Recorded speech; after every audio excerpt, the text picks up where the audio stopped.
امام علی علیہ السلام کی خدمت میں ایک شخص آ کے کہنے لگا، یا علی، دن کے آغاز میں سب سے پہلے کیا ہوتا ہے؟ بس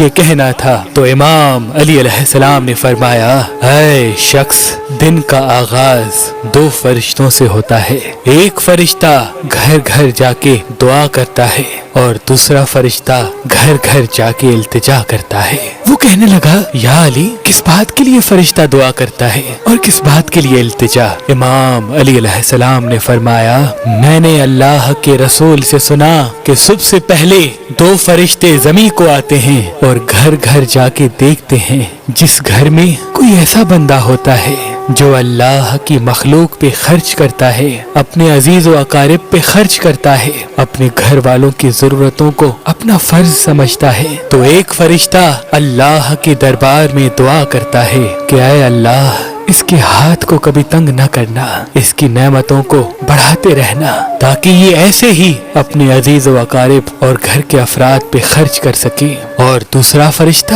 ڈھونڈتا ہے کہ گھر میں کوئی ایسا فرد تو نہیں جو اپنے مال کو عزیز و اقارب اور گھر والوں سے چھپا کے رکھتا ہے، اللہ کی مخلوقات پہ خرچ نہیں کرتا۔ یاد رکھنا، جب وہ کسی ایسے انسان کو دیکھتا ہے جو اپنے مال کو ذخیرہ کر کے انسانوں سے چھپا کے رکھتا ہے تو اللہ کی دربار میں فریاد کرتا ہے کہ اے اللہ، اس بندے سے اس دولت کا سخت حساب لینا اور اس بندے کو دنیاوی دولت سے محروم کر دے، کیونکہ یہ اپنی دولت تیرے بندوں پہ خرچ نہیں کرتا، اپنے گھر والوں اور عزیز و اقارب کو اپنے مال سے محروم رکھتا ہے۔ اور یوں عزیز و اقارب پہ خرچ کرنے والا دنیا میں فراوانی اور آخرت میں عظیم اجر پاتا ہے، اور جو اپنے عزیز و اقارب پہ خرچ نہیں کرتا وہ دنیا میں رسوائی اور آخرت میں سخت عذاب دیکھتا ہے، آخرت میں سخت عذاب دیکھتا ہے، اور آخرت میں سخت عذاب دیکھتا ہے۔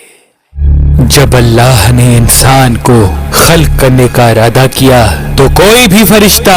زمین سے مٹی نہ لا سکا، تو اتنے میں حضرت عزرائیل علیہ السلام فرمانے لگے، اے اللہ، یہ کام مجھ سے ہی ہونا ہے۔ تو بس اللہ کے حکم سے حضرت عزرائیل زمین کو آئے اور 3 اقسام کی مٹی کو جمع کیا، سرخ، سفید اور سیاہ۔ پھر اس مٹی کو مکہ اور طائف کے درمیان رکھا گیا اور مسلسل باران رحمت برستی رہی۔ پھر اللہ نے اس مٹی کو عرش پہ بلایا اور حضرت آدم علیہ السلام کا پتلا تیار کر دیا، اور 40 سال تک وہ جنت میں رکھا گیا۔ ہر فرشتہ اس مجسمے کو دیکھتا کہ یہ مٹی کا بنا ہوا پتلا کیسے چلے گا، کیسے بات کرے گا، کیسے زندہ ہوگا۔ 40 سال تک اللہ نے اس نشانی کو قائم رکھا، اور پھر ایک دن جنت کے تمام فرشتوں کو حکم دیا کہ آج میں اپنی اس میں روح ڈالوں گا، اور جب ایسا ہو تو تمام فرشتے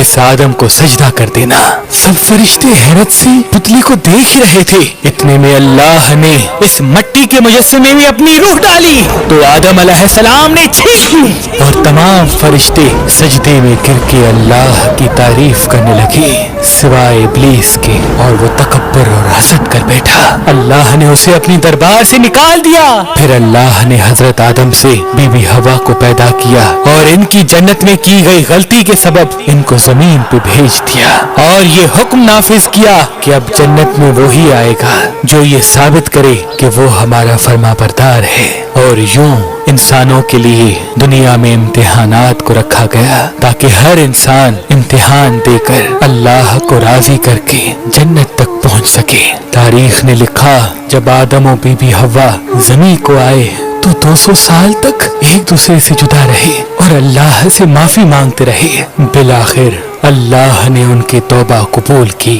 حضرت جبریل علیہ السلام انہیں مکہ میں جبل عرفات پر چھوڑ آئے اور وہ ساتھ رہنے لگے، اور پھر اللہ نے حضرت آدم کو حکم دیا کہ وہ خانہ کعبہ تعمیر کریں، اور حضرت جبریل اور حضرت آدم نے مل کے ایک گھر کا نشان قائم کیا جس کو بعد میں تعمیر حضرت ابراہیم علیہ السلام نے کیا، اور جسے آج بھی اللہ کا گھر خانہ کعبہ کہتے ہیں۔